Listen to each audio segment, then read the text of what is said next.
When you're the queen, when you're recognized as sports entertainment royalty, when you encompass every attribute of a champion, you understand why people want to see you any chance they get. Want to know what it means to be genetically superior? You never will. Watch me. I mean, have the privilege of watching me. WWE SmackDown en direct de Phoenix dans l'Arizona, même ville qu'à WWE Raw, même endroit je ne pense pas du tout parce que l'ambiance n'était pas la même. À Raw l'ambiance était nulle à chier, t'entendais les mouches voler, et à SmackDown il y avait une ambiance de ouf. C'était la fête nationale aux États-Unis, peut-être que ça a un rapport, donc voilà. Je souhaite, donc en France on sera tout simplement le SmackDown du, tout simplement du 7, oui voilà du 7. SmackDown du 7, c'était SmackDown du 4 aux États-Unis. Donc voilà, joyeuses fêtes aux Américains. Je sais que les Américains ne regardent pas mes vidéos tout simplement, mais joyeuses fêtes aux Américains. Voilà, joyeuses fêtes aux Américains en retard tout simplement. Donc voilà, on a commencé le show, voilà, par la revenue. C'était à t'annoncer, la revenue de John freaking Cena. Il est arrivé dans l'arène. J'aurais pas pensé que le show serait déroulé comme ça, vraiment. J'aurais pensé vraiment que John Cena en fait allait arriver. Comment je pourrais expliquer ça plus tard dans le show. Voilà, allez revenir plus tard dans le show. Mais non, on a commencé. La personne, le mec là qui est au micro, il a tout simplement annoncé le 16 fois champion du monde, Rabadou John Cena. John Cena est arrivé, les chants ont retenti dans l'arène, vraiment une ambiance de malade. John Cena suck, voilà la base tout simplement. John Cena est revenu, il est arrivé, il a fait une promo, il dit voilà, est-ce que vous êtes content de me revoir? Aujourd'hui c'est la fête nationale américaine, donc vous allez pas me gâcher ça, etc. Il commence sa promo, il dit qu'il aimait tellement le catch que ça fait 2 mois qu'il se bat tout simplement pour revenir le plus rapidement sur les rings en forme tout simplement. Et ensuite voilà, la musique de Rusev retentit, voilà, Rusev je sais pas quoi, je sais pas faire l'accent russe. Rusev arrive tout simplement, voilà, Rusev j'aurais pas non plus pensé qu'il serait arrivé en John Cena. Rusev, ils avaient annoncé qu'il aurait un retour vraiment de ouf, mais le mettre en rivalité avec John Cena, c'est n'importe quoi. Clairement, c'est n'importe quoi. Surtout que la stipulation qui a été choisie pour Battleground, vous allez comprendre par la suite, il a déjà perdu d'avance. C'est sûr qu'il a déjà perdu d'avance. Je vais tout simplement vous expliquer. Donc Rusev arrive, voilà, il arrive avec son gros drapeau de la Bulgarie là. Et le public score USA, USA, USA. Voilà, c'était la fête nationale. Hein. Tout le monde était habillé avec les trucs des USA, les chapeaux des USA, etc. Franchement, c'était magnifique. Franchement, les USA, c'est un putain de pays. Si vous me suivez des fois sur mes streams, on parle vite fait des États-Unis et c'est un pays que je rêve d'aller vivre. Mais voilà, je préfère pas parler de ça. Donc il arrive tout simplement et tout le monde scande USA, USA et je sais plus ce qu'il dit Rusev, honnêtement je sais plus ce qu'il dit, je suis perdu. Et John Cena lui dit bah voilà, ça fait longtemps qu'on t'a pas vu, nanana, moi aussi ça fait pas vu. Et viens on se réchauffe, on fait un match 1 contre 1, flag match ce soir. Rusev il fait allez, c'est parti. Il prend son drapeau, il fait allez, c'est parti. Mais pas ce soir. Mais pas ce soir. Du coup, le public voilà, fait ouh, comme ça. Ouh, Rusev. Il hue Rusev tout simplement. Et John Cena dit allez, Rusev, allez, défends un peu ton pays. On fait un flag match tout simplement. Et Rusev dit non, non, non, moi je veux pas le flag match. Et John Cena, il annonce sa propre stipulation. Le mec normal, il dit bah, on fera un flag match à Battleground. C'est signé. Rusev contre John Cena à Battleground pour un flag match. Pour ceux qui ne savent pas ce que c'est un flag match, c'est tout simplement, donc vous voyez il y a le ring, les 4 coins du ring et en fait il y a un drapeau accroché à un poteau. Donc imaginons le drapeau de Rusev sera accroché à gauche et le drapeau de John Cena à droite et le but c'est que la première personne doit aller chercher son drapeau tout simplement. Donc ça va, à mon avis, ça va être John Cena qui va gagner parce que c'est un peu le héros américain et Rusev le gros étranger, tu vois. Donc c'est John Cena qui va gagner, c'est sûr à 2000%. Ensuite, deuxième fait marquant de la soirée, voilà. On est tout simplement dans le bureau de Daniel Bryan, voilà, qui est au téléphone, voilà la base. Et Chad Gable qui demande à être dans la Battle Royale parce qu'il ne l'est pas tout simplement.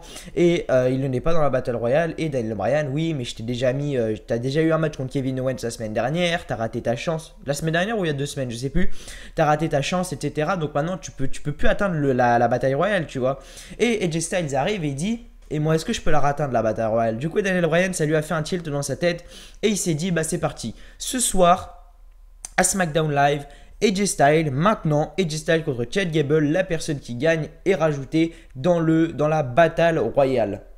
Voilà. Donc, troisième fait marquant de la soirée, le match AJ Styles contre Chad Gable. Franchement, Chad Gable est vraiment un très très bon lutteur. Vraiment un très très bon lutteur. Comme dirait French Wrestling Beast, c'est un peu un AJ Styles jeune. Voilà, il a vraiment des putains de talents au niveau de catcher, Chad Gable. Donc vraiment, ça peut être un futur. Ça peut être un futur, le mec. Donc vraiment, Chad Gable, il s'est vraiment bien démerdé. Voilà, AJ Styles finit le match, voilà, en gagnant. Voilà, le match était vraiment très serré.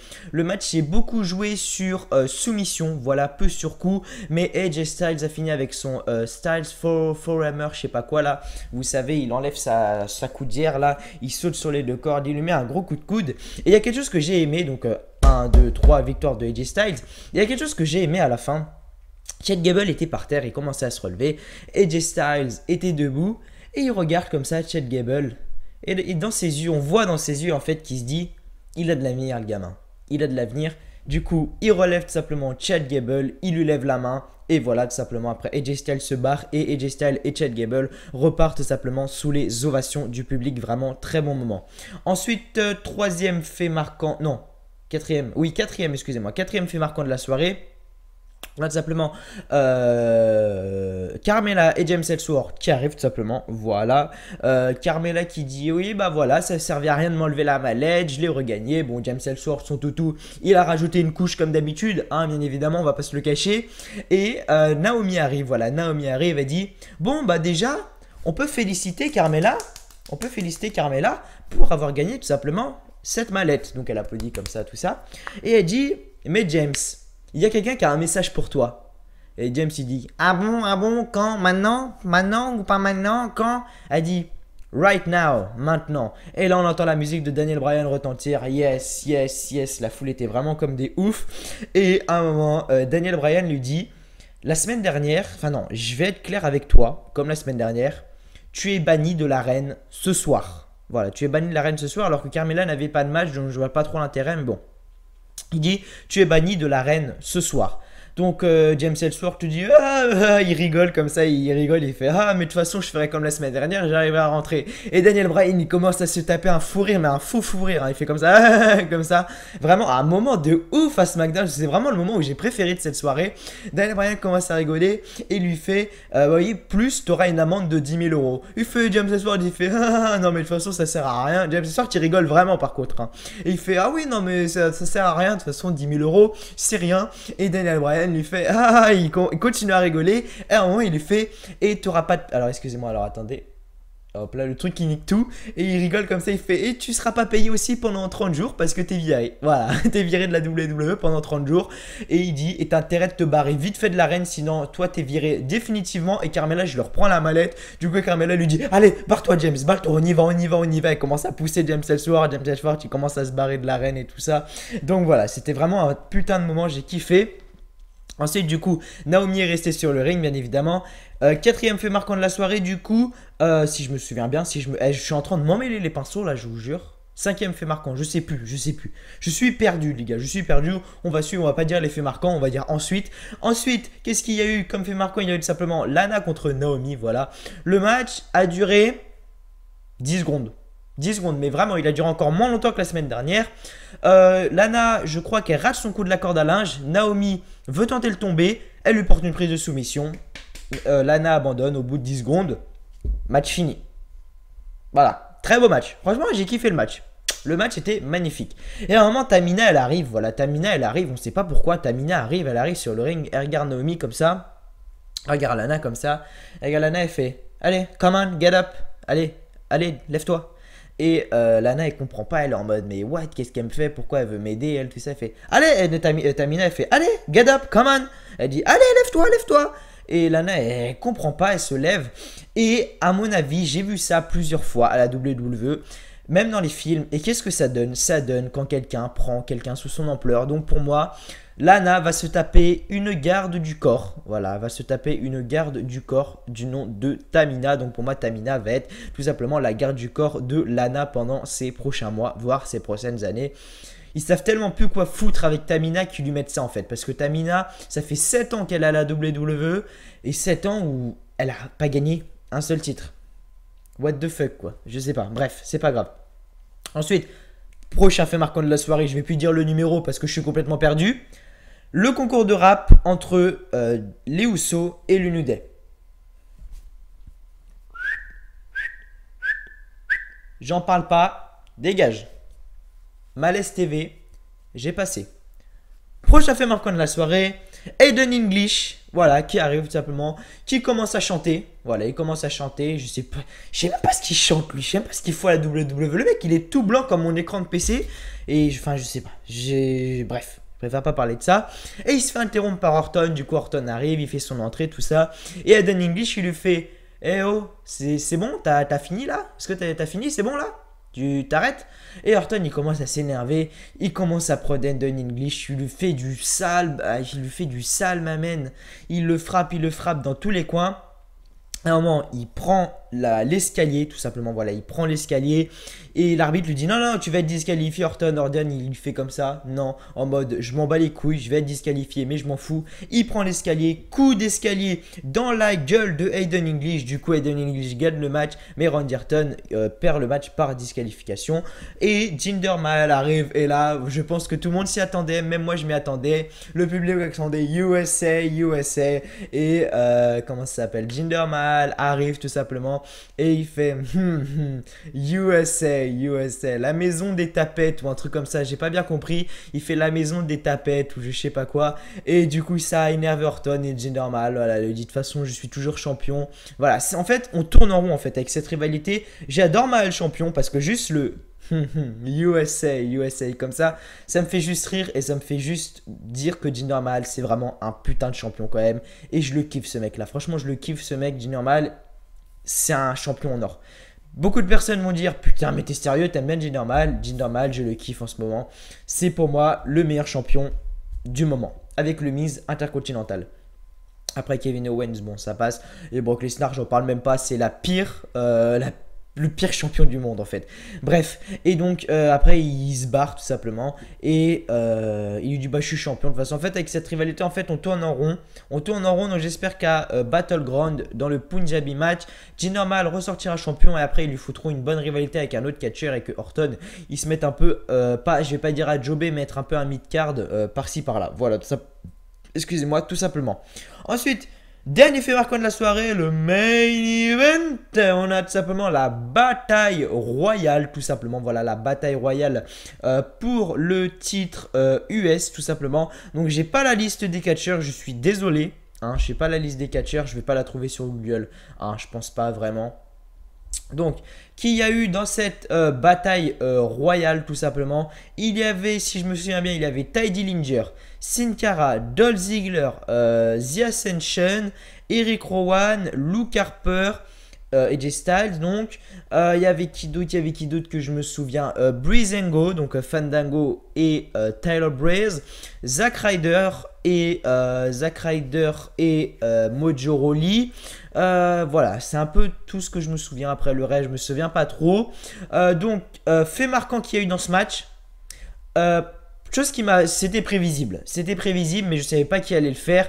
Mojo Rawley qui prend Zack Ryder et qui le projette à l'extérieur du ring. Enfin, on n'a pas commencé par ça, on a commencé par l'élimination de Dolph Ziggler. Franchement, j'ai pitié pour Dolph Ziggler en ce moment. Il s'est fait éliminer en 10 secondes, le mec. C'était un catcheur que j'aimais avant. Et puis ce qu'ils ont fait avec lui, ils l'ont ruiné, Dolph Ziggler. Ils l'ont ruiné. Bref, donc Dolph Ziggler éliminé en 10 secondes. Après, Mojo Rawley prend Zack Ryder. Il le fout par-dessus la troisième corde. Du coup, Zack Ryder est éliminé. Il lui fait: mais qu'est-ce que tu me fais là? Qu'est-ce que tu me fais? Et Mojo Rawley dit: je suis obligé, mec, je suis obligé. Je dois faire ma place. Et on avait des rumeurs comme quoi Zack Ryder allait faire un heel turn même avant ça. Donc ça confirme encore plus les soupçons qu'on a sur le fameux heel turn de Zack Ryder. Donc, alors excusez-moi, voilà. Donc Zack Ryder fera un heel turn, c'est sûr, à 2000%. Voilà. Donc ensuite, qu'est-ce qu'il y a eu de fait marquant? Il n'y a rien eu, voilà, ça c'est fini. Ah oui, il y avait Sami Zayn aussi. Il y avait Sami Zayn Et qu'est-ce qui s'est passé? Donc comment ça se finit? Ça se finit en 3. Alors il reste Sami Zayn, Ty Dillinger, parce que Ty Dillinger était là. Ça faisait 2 mois qu'on ne l'avait pas vu, mais il était là.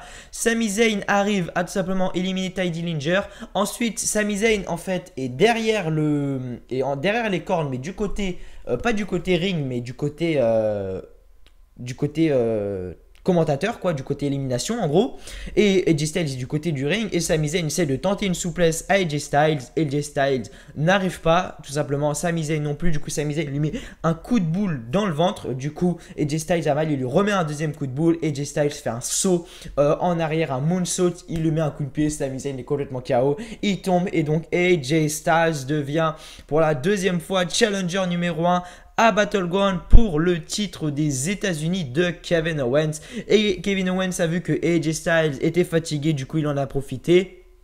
Il en a profité pour tout simplement aller tabasser AJ Styles. Sauf que AJ Styles a réussi à se défendre. Il a célébré avec le titre US. Et Kevin Owens disait ah, c'est mon titre, les arbitres, allez chercher, c'est mon titre. Il est en train de prendre mon titre. Et voilà comment on a fini le show. Vraiment un très bon SmackDown. J'ai bien aimé ce SmackDown. Le Raw était un peu moins bien, mais le Raw de la semaine dernière, il était magnifique.